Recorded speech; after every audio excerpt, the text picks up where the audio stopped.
after holding bilateral talks with Indian Prime Minister Narendra Modi. Chinese President Xi Jinping hosted Russian President Vladimir Putin in Beijing today. Now, the meeting took place at the State Building in China's capital city, signaling a deepening partnership between the two nations. The meeting also came on the eve of China's largest ever military parade, which is set to mark the 80th anniversary of the end of World War II, and more than 20 world leaders, including North Korea's Kim Jong Un, are attending. At their bilateral talks, Putin hailed relations with Beijing as being at an unprecedentedly high level.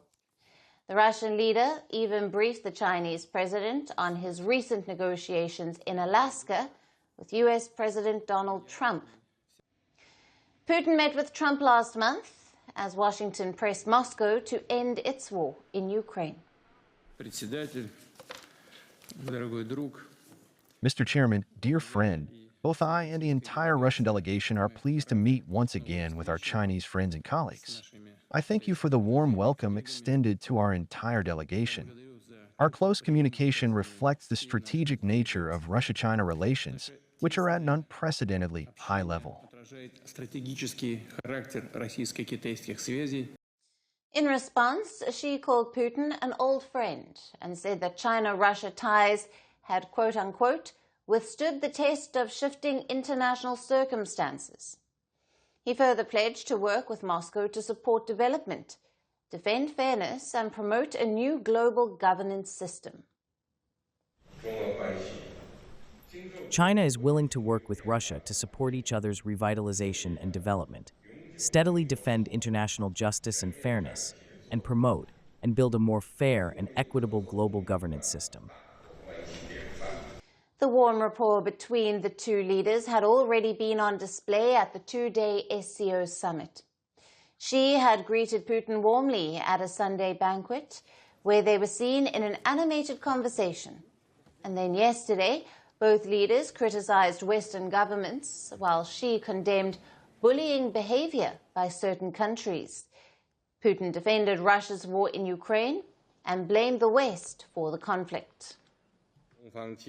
We uphold fairness and justice, promote a correct understanding of World War II history, and oppose Cold War thinking, bloc confrontation, and acts of bullying. We safeguard the international system with the United Nations at its core, support the multilateral trading system centered on the World Trade Organization. This crisis wasn't triggered by Russia's attack on Ukraine, but was a result of a coup in Ukraine, which was supported and provoked by the West. After the bilateral talks, Putin then joined Xi for informal talks over tea at the Chinese president's residence, along with senior Russian officials, including Foreign Minister Sergei Lavrov and Defense Minister Andrei Belousov. After tea, the two leaders even strolled through the Chinese president's residence. Putin's Beijing visit marks his longest stay in a single country since Russia's full-scale invasion of Ukraine in 2022. It underscores Moscow's reliance on Chinese support as Western sanctions tighten. Time and again, Beijing has refused to condemn the Russia-Ukraine war, insisting it is neutral, while calling for an end to hostilities.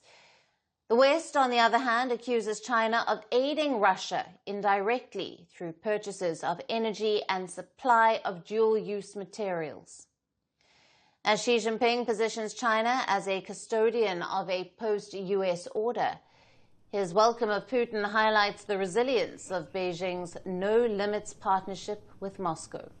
And with the two leaders now in Beijing, attention shifts to what signals it may send to the world.